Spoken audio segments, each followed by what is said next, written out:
Hi, my name is Carl. I'm a doctor of physical therapy student from UAB. I'm here during one of my clinicals and just wanted to share with you today three fundamentals of patient transfers. So we're going to talk about safety, patient focus, and body mechanics.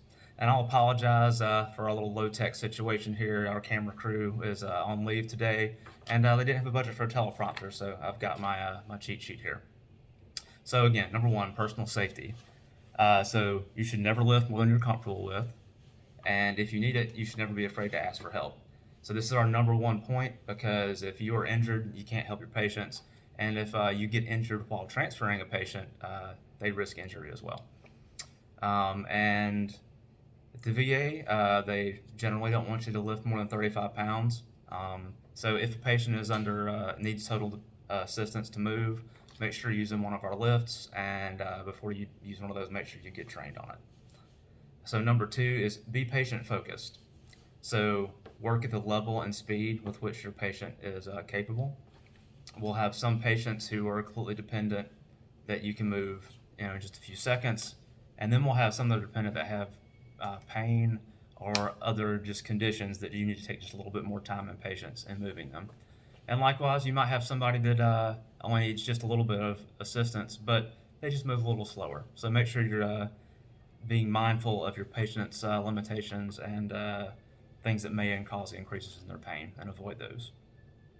Avoid any sudden or jerky movements. Again, we're talking about patient comfort here. Avoid pulling on a patient's arms when you move them.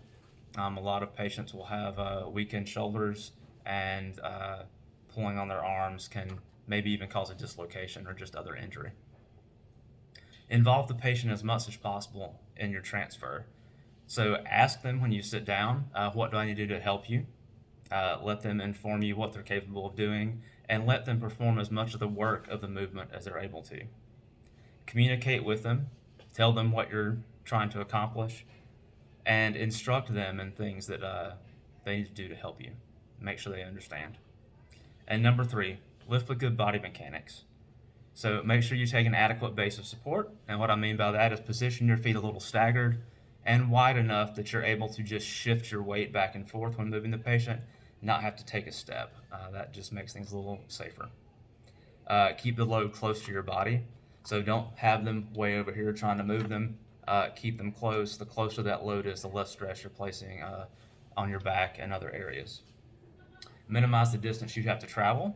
So if you're moving them from a bed to a wheelchair, make sure that wheelchair is parked right against the bed, very close, where you move them as short a distance as possible. Keep your spine neutral, so just no huge bending over, no having to arch your back to get the patient out of bed. Keep your back set in place, contract your abdominal muscles to keep it safe, and then lift the large muscles of your legs.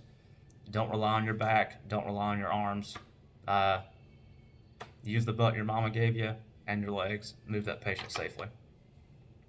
And that's it. So we talked about three things: safety, patient focus, and body mechanics. Keep those in mind for safe patient transfers. Have a great day.